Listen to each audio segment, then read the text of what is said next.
नमस्कार दोस्तों, आज का वीडियो कोई साधारण वीडियो नहीं है। आज मैं आपको पूरी डॉक्यूमेंट्री दिखाने जा रहा हूं। मजाक नहीं कर रहा, आज आप एक पूरी डॉक्यूमेंट्री फिल्म देखेंगे। असल में बात क्या है कि कुछ दिन पहले इस डॉक्यूमेंट्री की प्राइवेट स्क्रीनिंग होने जा रही थी दिल्ली में जर्नलिस्ट के लिए, लेकिन दिल्ली पुलिस ने जबरदस्ती आकर उसे रोक दिया, कहा कि परमिशन नहीं है और इस डॉक्यूमेंट्री को देखना बैन कर दिया। आप तो जानते ही होंगे दोस्तों कि ये पहली बार नहीं है ऐसा हो रहा हो देश में। इससे पहले बीबीसी की इस डॉक्यूमेंट्री पर बैन लगाया गया। फिर खबर आ रही है कि दिलजीत दोसांझ की नई फिल्म पंजाब 95 इंडिया में रिलीज नहीं हो पा रही है क्योंकि सेंसर बोर्ड परेशानियां कर रहा है। दिलजीत ने ट्वीट करके कहा कि अभी के लिए सिर्फ इंटरनेशनली रिलीज हो रही है, बिना किसी कट्स के साथ। अब हैरानी की बात देखो, दूसरी तरफ कुछ ऐसी फिल्में हैं जिन्हें सरकार के द्वारा इतना प्रमोट किया जाता है कि उन्हें स्पेशल ट्रीटमेंट मिलती है। The Sabarmati report, Kerala story, accidental prime minister, Veer Savarkar, ये फिल्में ना सिर्फ सिनेमा हॉल में रिलीज होती हैं बाकी फिल्मों की तरह, बल्कि अक्सर इन्हें टैक्स फ्री भी बनाया जाता है। इनकी स्पेशल स्क्रीनिंग भी कराई जाती है पार्लियामेंट में मिनिस्टर्स के सामने, और प्रधानमंत्री खुद भी इनका प्रचार करते हैं ट्वीट करके। और वो भी तब जब ज्यादातर समय इन फिल्मों में झूठी कहानी और झूठा प्रोपेगेंडा भरा होता है। लेकिन अगर कोई ऐसी फिल्म हो जो इनकी आलोचना कर दे या किसी दूसरी पार्टी को थोड़ा फेवर कर दे तो वो डॉक्यूमेंट्री ही क्यों ना हो,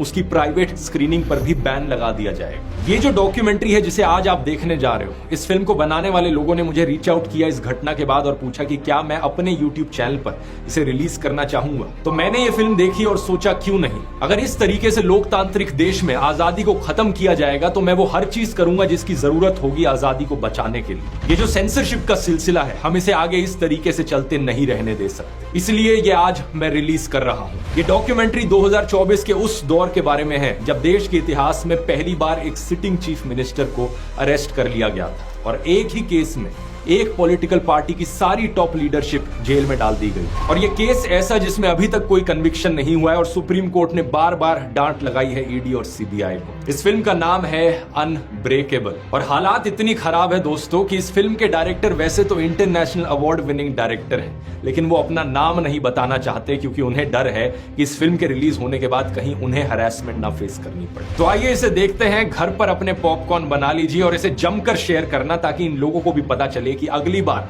लोगों के बोलने के अधिकार को, हमारी आवाज को, हमारे फ्रीडम ऑफ एक्सप्रेशन को दबाओगे तो जनता उसका मुंह तोड़ जवाब देगी।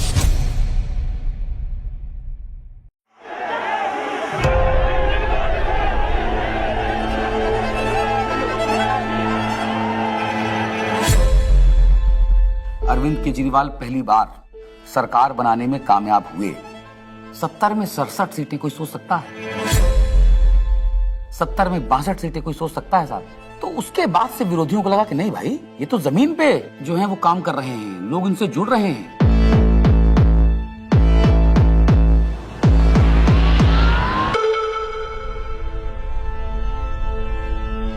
कहानी शुरू होती है तब से जहां से आम आदमी पार्टी ने पंजाब जीता। लोगों की भूख थी आम आदमी पार्टी की। उन्होंने कहा आम आदमी पार्टी हमें चाहिए। लोगों ने वोट दिया और पंजाब में आम आदमी पार्टी का जन्म हो गया। पंजाब के लोग जो हैं वो सच्चे बंदों को पसंद करते हैं और जिसके साथ दिल से जुड़ जाएं जुड़ जाएं।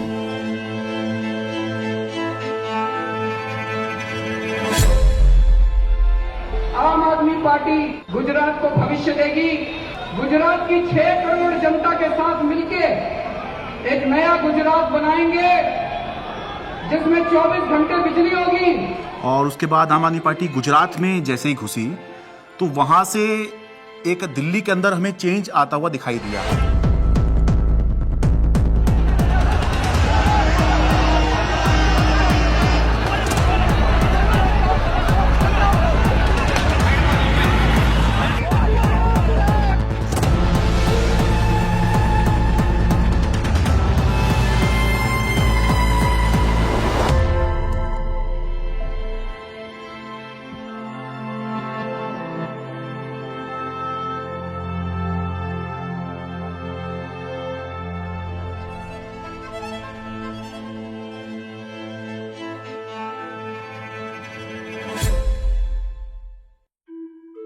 So it started, I think, with the arrest of Satyendra Jain ji, and मुझे ये लगता है कि ये स्ट्रैटेजी उनकी शायद रही होगी कि जो भी अरविंद केजरीवाल के सिर्फ आईज, ईयर्स, आर्म्स, हैंड्स, जो पूरी टीम है, कि अगर हम उस टीम को डिकैपिटेट कर देंगे तो हो सकता है कि काम रुक जाए।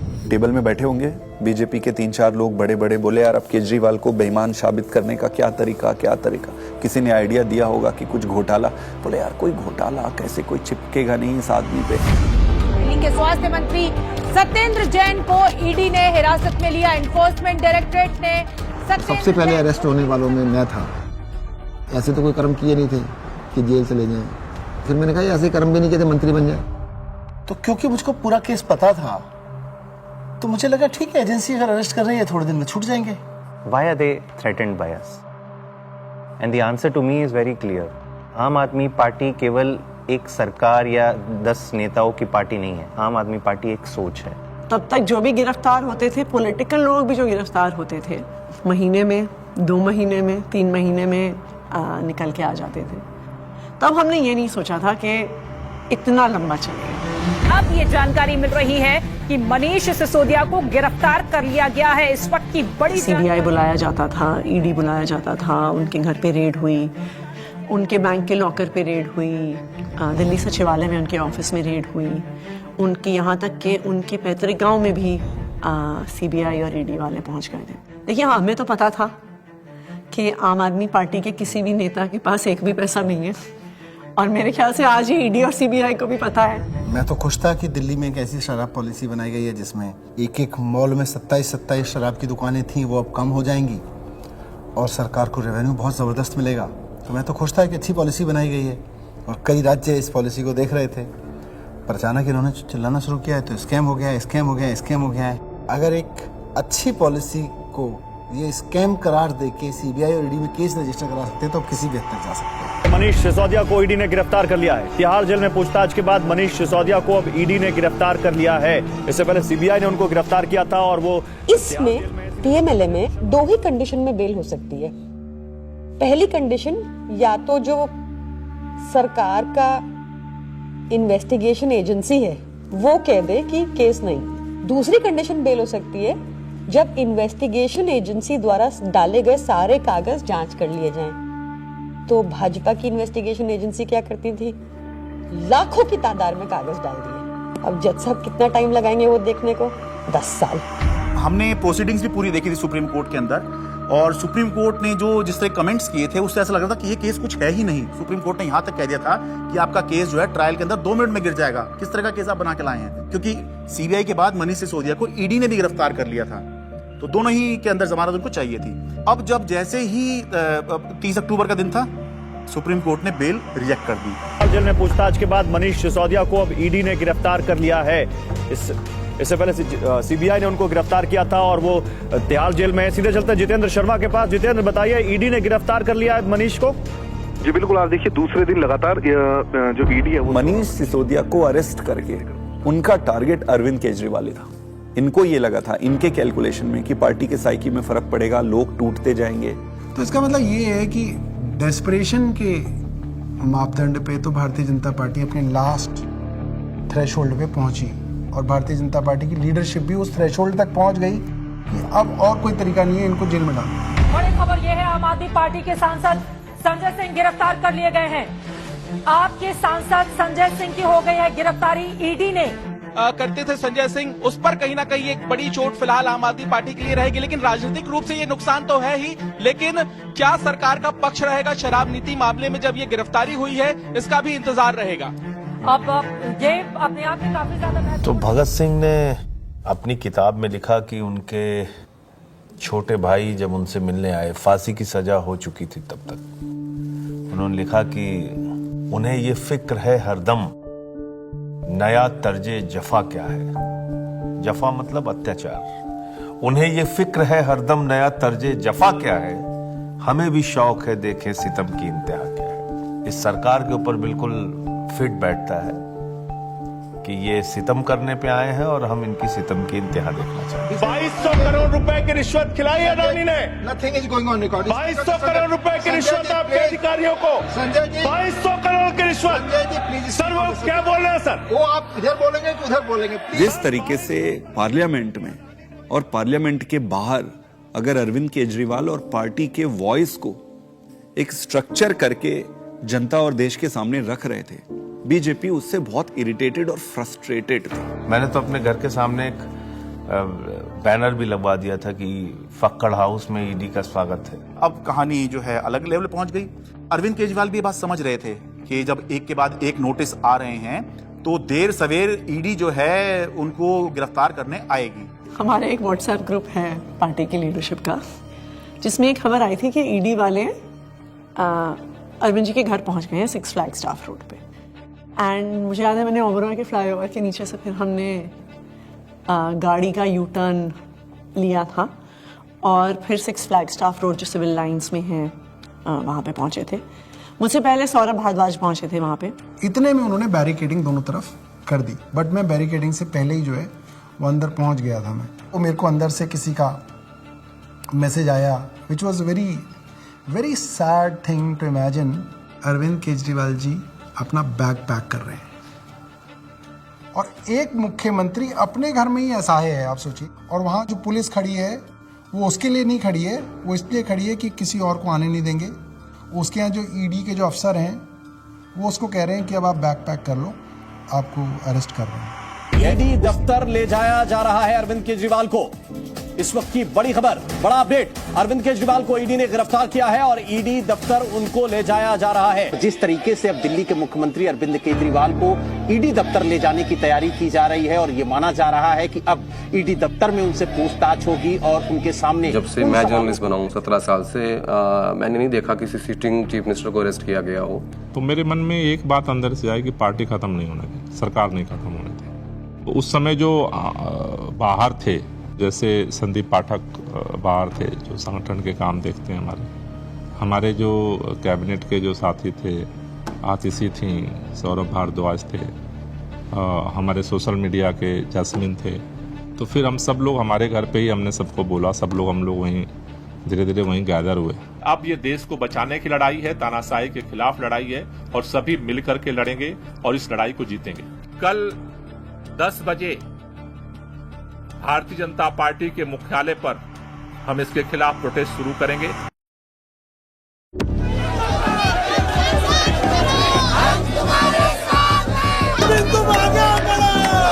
सबसे पहले मैं पहुंचा वहां। हुआ ये कि लोग पार्टी ऑफिस चले गए और हम और दुर्गेश पाठक जी जो ITO वाला चौराहा है उस पर रुक गए। ITO पे मैं जब पहुंचा तो मैंने देखा कि मेरे सामने ही आतिशी और सौरभ को अरेस्ट कर लिया गया।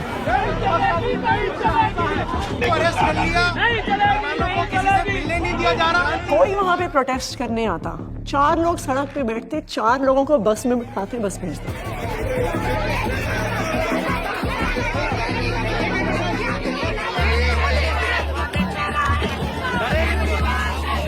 ITO के ऊपर एक फुटओवर ब्रिज है, ऊपर अगर आप जाओगे तो मैं लोकेशन चेंज करता रहता था। तो कहीं एक जगह जाके ऐसे शांत खड़ा हो जाता था, फिर मैं देखता था कौन आ रहा है किधर से, तो मैं देखता था उधर से 20 लोग आ रहे हैं। तो उनमें से मैं पहचान जाता था। मोस्टली मैं ऑर्गेनाइजेशन में काम करता था तो सबके नंबर थे, तो मैं उनको फ़ोन करके बोलता था अभी रुक जाओ 10 मिनट, मैं जहाँ बोलूँगा उस डायरेक्शन में जाना।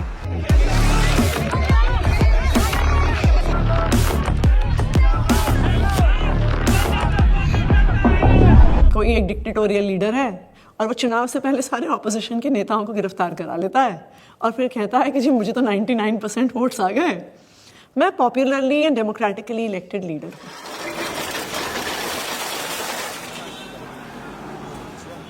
Can I have water? इसको इधर रख सकते हैं बगल में, इस टेबल को इधर रख दीजिए। 2013 में सबसे पहले लोगों ने हमें वोट क्यों दिया? हम तो कुछ भी नहीं थे, कभी कहीं सरकार नहीं चलाई थी, हम तो ये भी नहीं कह सकते थे हमने ये काम करके दिखा दिया हमें वोट दो। अन्ना आंदोलन किया था, तो अन्ना आंदोलन में लोगों ने देखा ये लड़के बड़े ईमानदार हैं, देशभक्त हैं, जिद्दी हैं, किसी चीज़ पे अड़ जाए तो करके रहते हैं। ये क्वालिटीज़ जनता को हमारी पसंद आई। इस क्वालिटी को वो ख़त्म करना चाहती थी बीजेपी, तो उन्होंने कीचड़ फेंकना चालू किया, करप्शन किया, केजरीवाल ने पैसे खाए, एक ताना बना बुना गया, लोगों को ज़बरदस्ती करके स्टेटमेंट्स दिलवाए गए, प्रेशराइज कर करके हमारे खिलाफ झूठे बयान दिलवाए गए। लेकिन कुदरत तो कुदरत है, ये क्या है, बीजेपी कुछ नहीं है कुदरत के सामने। हम लोग कुछ बाहर तिहाड़ के खड़े थे एंड आई रिमेंबर थिंकिंग कि एज ऑफ दैट टाइम हमारी कोर टीम के 5 लोग उस समय उस दीवार के उस पार थे। मेरे हाथ में बहुत कुछ नहीं था, सब ऊपर वाले के हाथ में था। और मैंने अपना अंदर समय बहुत मेडिटेशन करते हुए और गीता पढ़ के बिताया। वहाँ पे सबसे ज़्यादा जो चीज़ परेशान करती है वो होती है अनसर्टेनिटी। उस 17 महीने में एक बड़ा हिस्सा मेरे अंदर उस सिपाही की तरह छटपटाता रहा जो देख रहा था कि उसकी पूरी फौज बाहर युद्ध लड़ रही है, और वो सिपाही जो हमेशा युद्ध में फ्रंट पे होकर लड़ता था वो आज बैरक में बैठा हुआ है। मैंने प्रयास किया कि घर के लोग 6 महीने तक, जब तक मैं जेल में रहा, मैंने प्रयास किया कि कोई मुझसे मिलने के लिए यहाँ पे ना आए, क्योंकि कई बार परिवार के लोग सामने आते हैं मिलने के लिए तो मन में एक अनावश्यक कमजोरी पैदा होती है, तो मैंने इस चीज़ को अवॉइड किया। फ़ोन पे जब वो वीडियो कॉल पे जब बात होती थी, वीडियो कॉल करते थे तो हंसते थे, लेकिन वो हंसी के पीछे कुछ ना तकलीफ छुपी होती है, क्योंकि पत्नी से बेहतर कोई नहीं समझ सकता है। लेकिन हम लोग को लगता है चलो वो अगर दिखा रहे हैं तो हम लोग को भी ऐसे ही दिखाना है। तो हमारे जैसे बच्चे भी आ गए थे तो सारे लोग सब हैप्पी फील करते थे कि पापा हम लोग ठीक है, आप परेशान मत होना और आप ठीक से रहो। एक बारी ना कपिल मिश्रा ने आरोप लगाया था 2 करोड़ का कि सत्येंद्र जैन ने अरविंद केजरीवाल को 2 करोड़ की रिश्वत दी। तो मेरी बेटी स्कूल में पढ़ती थी तो उसका नाम स्कूल में 2 करोड़ ही रखा गया था। तो बच्चों के लिए बहुत, मुझे लगता है ये दौर ऐसा चल रहा है जिसमें कि बच्चों को भी स्पेयर नहीं किया जा रहा है। फैमिली के अंदर अभी तक क्या होता था कि अगर पॉलिटिक्स है तो 2 पॉलिटिकल पार्टीज़ के बीच में, अपोनेंट्स के बीच में, उसमें फैमिली इन्वॉल्व नहीं होती थी। अब थोड़ा सा लेवल कुछ ज़्यादा ही नीचे आ गया है। नहीं, जब जेल में था तो परिवार को तो मिस नेचुरली करते ही हो आप, और विशेष रूप से जब आपकी वाइफ बीमार हो, आपका बेटा भी केवल कॉलेज में पढ़ता हो। तो उसने एक चिट्ठी लिखी, उसमें उसने बोला कि अगर आप इस वक्त मेरी चिंता करोगे, अगर आप इस वक्त इस बात को लेके चिंता करोगे कि मैं परेशान हूँ, तो फिर ये मेरी देशभक्ति पे सवाल है। तो मुझे लगा यार बेटा तो बड़ा हो गया। आपने अगर मेरी चिंता में जरा भी वक्त जाया किया तो फिर वो मेरी देशभक्ति का अपमान होगा। That would be an insult to my patriotism, कि अगर मैं देश के सबसे अच्छे शिक्षा मंत्री को ये विश्वास नहीं दिला पा रहा कि आप अपना काम करो, मैं यहाँ पे एकदम सेट हूँ, आपको मेरी चिंता बिल्कुल करने की जरूरत नहीं है, तो that would be an insult to my patriotism and I felt that, I even feel that today. Phone आता था, 5 मिनट का फ़ोन होता था वो डेली जो आता था, तो उसमें ऐसा तो नहीं है कि मैं ये कह दूँ कि मैं बीमार बहुत हूँ या मैं कुछ भी हूँ। हाँ सब ठीक है, खाना खा लिया, हाँ इतना होता था। जो ड्रेडेड क्रिमिनल्स होते हैं ना, उनको सोलिटरी कन्फाइनमेंट में 2 हफ्ते से ज़्यादा नहीं रखते, उसको इनह्यूमन माना जाता है। तो मुझे लगातार कई महीने तक सेकेंड फेज के अंदर सोलिटरी कन्फाइनमेंट में रखा गया। सॉलिटरी कन्फाइनमेंट में आप जेल ऑफिसर्स और मेडिकल स्टाफ, इनके अलावा आप किसी से बात नहीं कर सकते। सो आई वॉज ऑल अलोन। आपको चाहिए कोई बात करने के लिए, गप्पे मारने के लिए, अपने मन की भड़ास निकालने के लिए, कुछ भी बोलने के लिए, वो अलाउड नहीं था। मतलब 2 जालियों के बीच में से बात करें, शीशा लगा हुआ है, इधर से फोन पे मैं, उधर से हूँ, एक चीफ मिनिस्टर हूँ, दूसरे चीफ मिनिस्टर से मिलने आया हूँ, सिटिंग दोनों। जेल नंबर 1 में मैं था, जेल नंबर 2 में अरविंद जी थे, उसके बीच में एक दीवार ही थी। कभी कभी लगता था आवाज़ दो जोर से तो हो सकता है पहुंच जाए उधर। कई बार जेल के अंदर जब ऐसे मौके आते थे, ऐसे मोमेंट्स आते थे जब आदमी कमज़ोर फील करता था, तब मुझे लगता था यार मनीष की तरफ मैं सोचता था कि मनीष को 1.5 साल हो गया, उसकी तो वाइफ भी इतनी बीमार है, वो नहीं टूटा, सो हमें भी हिम्मत रखनी है। ये बड़ा वो था कि उन्होंने मेरी दवाइयाँ रोक दी। 15 दिन के लिए मैं शुगर का पेशेंट हूँ और 10 साल से मैं इंसुलिन पे हूँ, और 15 दिन उन्होंने मुझे इंसुलिन दी, मेरा शुगर 350-400 पहुँचने लग गया। जब जयप्रकाश नारायण इमरजेंसी के दौर में जेल गए थे, जब वो जेल गए थे उनकी दोनों किडनी ठीक थी, और 4 महीने बाद जब वो जेल से बाहर आए उनकी दोनों किडनी ख़त्म हो चुकी थी। Mr. Kejriwal, in fact, wrote to Tihar jail authorities alleging that he was not being administered insulin despite flagging his peaking sugar levels. ये जेल वाले कहते थे कि इंजेक्शन नहीं देंगे, प्रिस्क्राइब्ड नहीं है। पता नहीं कितने साल से वो इंजेक्शन ले रहे थे, सब प्रिस्क्राइब्ड था। भारतीय जनता पार्टी के कहने पर अरविंद केजरीवाल जी की इंसुलिन रोके हुए हैं। ऐसा लगने लगा कि यार क्या ये जेल में रख के इनको मारने का प्लान बना रहे हैं। क्योंकि पॉलिटिक्स एक अलग होती है, लेकिन पॉलिटिक्स का मतलब ये नहीं होता है कि मैं आपको निपटा ही दूंगा। तो ये इंसुलिन वाली बात जो है, ये तो निपटाने वाली बात है। विरोधी होते हैं राजनीति में, लेकिन दुश्मन नहीं होते। कोर्ट के आदेश पर डॉक्टर्स की कमेटी बनती है, उसके बाद जो है इंसुलिन दी जाती है। आम आदमी पार्टी का मोराल जो था वो डाउन था। क्यों? कि आम आदमी पार्टी जो है वो दो चीज पे चलती है, केजरीवाल का नाम और वॉलंटियर का काम। वो दौर थोड़ा ऐसा था कि लगा था कि अब आम आदमी पार्टी जो है वो अब बचेगी नहीं, क्योंकि केजरीवाल के बाद कौन। कई बार ऐसे क्षण आए, ऐसे मोमेंट्स आए जब लगा कि अब तो सब खत्म हो गया, अब सब बर्बाद हो गया, अब there is no coming back from this, we have hit rock bottom.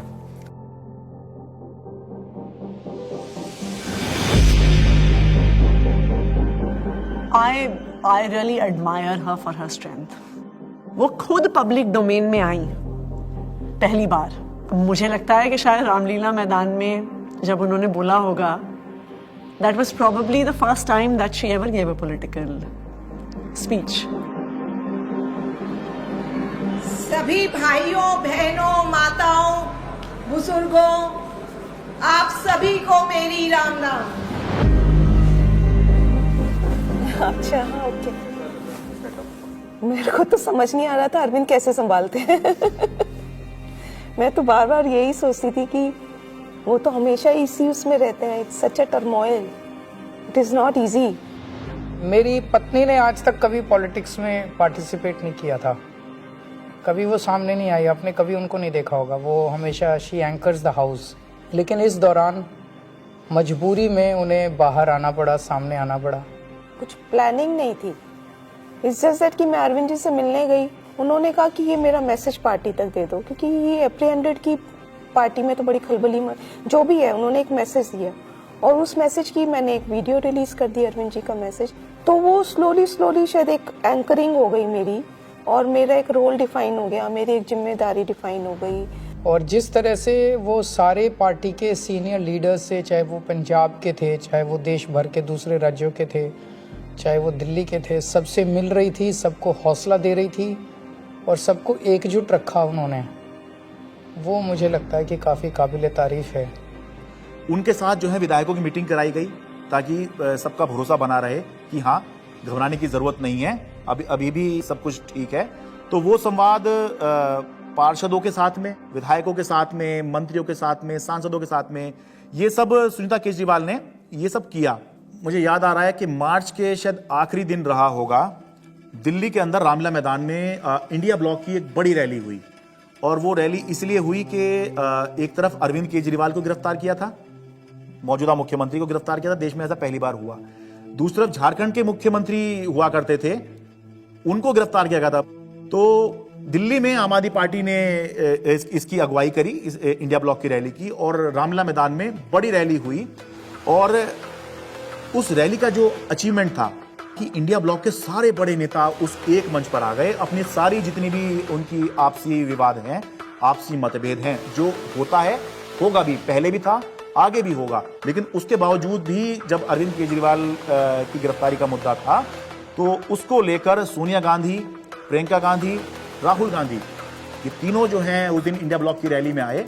और सारे बड़े नेता जितने गठबंधन में हैं, चाहे वो अखिलेश यादव हों, शरद पवार हों, और उससे जो है एक माहौल बना कि बीजेपी से लड़ने के लिए, या बाद में बीजेपी ने जब ये इंडिया गठबंधन बनते देखा तो एनडीए भी कहना शुरू कर दिया, उससे पहले बीजेपी ही चल रही थी। एनडीए से लड़ने के लिए एक इंडिया ब्लॉक जो है वो अब बन गया है, जिसमें मिलके जो है बीजेपी को चुनौती दे सकते हैं। भारतीय जनता पार्टी इसलिए इस मॉरल वॉर को हार गई क्योंकि हमारे तमाम नेताओं के गिरफ्तार होने के बावजूद भी हम एक दिन भी डिफेंसिव नहीं थे। ये जेल भेज दें, कितने मुकदमे हमारे पे रोज चल रहे हैं, कोर्ट की तारीख आती है, जाते हैं, भुगतते हैं, पुलिस वाले आते रहते हैं, SHO बदलते रहते हैं, रोज मुकदमे होते रहे। आम आदमी पार्टी का जो DNA है वो भारतीय जनता पार्टी के आगे झुकेगा नहीं, दबेगा नहीं, रुकेगा नहीं, और आम आदमी पार्टी इसीलिए जिंदा है। एक अहम मुकाम जो था इस संघर्ष का तब आया जब अचानक से 2 अप्रैल को सुप्रीम कोर्ट ने संजय सिंह को जमानत दे दी। संजय सिंह को जमानत मिल गई है। आम आदमी पार्टी के सांसद संजय सिंह को जमानत मिल गई। जश्न का वक्त नहीं है, जंग का वक्त है। संघर्ष के लिए तैयार हो जाओ, जम के लड़ेंगे और लड़ेंगे। That was the time at which I felt कि शायद हमारी इमोशंस बाहर निकल कर आई।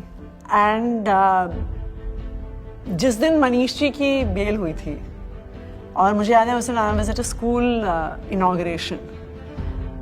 आई am not very prone to being, मैं बहुत ऐसे इमोशनल व्यक्ति नहीं हूँ, पर उस दिन तो मैं स्टेज पर ही रोने लग गई थी। मैं एक पब्लिक उसमें थी, इनॉग्रेशन में थी। मनीष सिसोदिया को सुप्रीम कोर्ट से जमानत। इन्होंने स्टडी तो पूरा किया और उन्होंने सीढ़ी भी ठीक बनाई थी, बट वो सीढ़ियाँ ना, इसको ये नहीं पता था कि सारे केजरीवाल के रंग में रंगे हुए। डिले किया जा रहा है, डिले पर डिले, वो मनीष सिसोदिया की तरफ से नहीं, जब बल्कि प्रक्रियागत है। और तुमने सारे के सारे रिसोर्सेज यूज कर डाले, तुमने ED यूज कर डाला, तुमने CBI यूज कर डाली, ACB यूज कर डाली, विजिलेंस यूज कर डाला, दिल्ली पुलिस यूज कर डाली, सारा मीडिया का नैरेटिव यूज कर डाला, पूरी पावर तुमने, मतलब कितनी गन पावर है बीजेपी की, आपने सब कुछ यूज करके इन सारे लीडर्स को अरेस्ट कर लिया। उसका रिजल्टेंट क्या है? 0। आम आदमी पार्टी के पूर्व मंत्री और वरिष्ठ नेता सत्येंद्र जैन को आखिर दिल्ली के राउज एवेन्यू कोर्ट से जमानत मिल गई है। हमें पता तो था ही कि आज नहीं तो कल, कल नहीं तो परसों बाहर तो आना ही है, क्योंकि हमने कुछ किया नहीं है। अगर हमने कुछ किया होता तो शायद हम BJP ज्वाइन कर लेते, जैसे बाकियों ने किया। अरविंद केजरीवाल को जमानत मिल गई है। जिस खबर का इंतजार आम आदमी पार्टी के नेता कार्यकर्ता लंबे वक्त से कर रहे थे, वो खबर आ चुकी है। अरविंद केजरीवाल को जमानत मिल गई है। अभी की बहुत बड़ी खबर, दरअसल अदालत। तो ये इलेक्शन डिफाइन करेगा कि आम आदमी पार्टी कहां जाएगी, और अगर ये इलेक्शन अरविंद केजरीवाल जीतते हैं तो वो उस लीग में आ जाएंगे जहां पर ये चर्चा होने लग जाएगी कि अगर 2029 में लोकसभा का चुनाव होगा तो क्या अरविंद केजरीवाल प्रधानमंत्री का एक चेहरा हो सकते हैं, वो चर्चा होगी। नहीं, मैं कभी अपने आप को ऐसे नहीं सोचता कि मैं कभी PM बनूंगा, या कभी ऐसे भी नहीं सोचा था कि मैं CM बनूंगा। सो PM बनना मेरी ज़िंदगी का कोई मकसद नहीं है, लेकिन जो भी सरकार आए इसे ख़त्म करना होगा। मैं चुनाव के टाइम में चुनाव लड़ो, आपस में एक दूसरे को गाली गलौज मत करो, आपने जो काम किए वो जनता के सामने रखो, आप जो विजन लेके आए हो वो जनता के सामने रखो। जनता को जो पार्टी पसंद आएगी उसको जिताएगी। जीतने के बाद सारी पार्टियों को मिलके फिर काम करना चाहिए, देश के लिए काम करना चाहिए, चाहे पक्ष में हो विपक्ष में हो। विपक्ष को कंस्ट्रक्टिव क्रिटिसिज्म करना चाहिए ताकि सरकार अच्छा काम कर सके, लेकिन एक दूसरे का जेल में डालना ये अच्छी राजनीति नहीं है। मैं दिल्ली की जनता से पूछना चाहता हूं, मैं देश की जनता से पूछना चाहता हूं कि क्या केजरीवाल ईमानदार है कि गुनहगार है? दोस्तों, 2 दिन के बाद, आज से 2 दिन के बाद मैं CM की कुर्सी से इस्तीफा देने जा रहा हूं, और मैं तब तक CM की कुर्सी पे नहीं बैठूंगा जब तक जनता अपना फैसला ना सुना दे। Did you anticipate his resignation, and why did he resign? रुके न जो, रुके न जो, झुके न जो, दबे न जो, मिटे न जो, हम वो इंकलाब हैं, जुल्म का जवाब हैं, हर शहीद हर गरीब का हम ही तो ख्वाब हैं। रुके न जो, झुके न जो, जी रहे हैं इसलिए कि प्यार जग में जी सके, प्यार जग में जी सके, प्यार जग में जी सके। जब हमने पार्टी बनाई थी तब सभी नेताओं और मीडिया ने कहा था कि इनकी एक भी सीट नहीं आएगी, लेकिन जनता ने मुझे मुख्यमंत्री बना दिया। जब हमने 2014 में असूलों के आधार पे सरकार छोड़ी तो इन सब ने फिर शोर मचाया कि आम आदमी पार्टी खत्म हो गई, अरविंद केजरीवाल खत्म हो गए। लेकिन फिर जनता ने हमें 67 सीटों के साथ जीत दिलाई और 2020 में हमने वो कर दिखाया जो किसी ने सोचा भी नहीं था। हमने अपने काम के नाम पे वोट मांगे, शिक्षा और स्वास्थ्य के नाम पे वोट मांगे। सबने कहा कि इस देश में शिक्षा और स्वास्थ्य पर कोई वोट नहीं देगा, लेकिन जनता ने फिर सबको गलत साबित कर दिया। जनता ने कहा अगर आप हमारे लिए काम करोगे तो हम आपको पावर देंगे। मैंने तो राजनीति में इतना ही सीखा है कि जब जनता अपना मन बना लेती है तो भले ही उनके सामने कितना बड़ा तानाशाह हो, पूरे सिस्टम की ताकत हो या बड़ी बड़ी पार्टियां हो, जनता सबको ध्वस्त कर देती है। जनता के सामने किसी का अहंकार नहीं चलता और जनता से बढ़कर कोई अदालत नहीं है। इसलिए मैं जनता के बीच जाऊंगा और अब जनता फैसला करेगी। जुल्म का जवाब है हर शहीद हर गरीब का, हम ही तो ख्वाब है रुके न जो।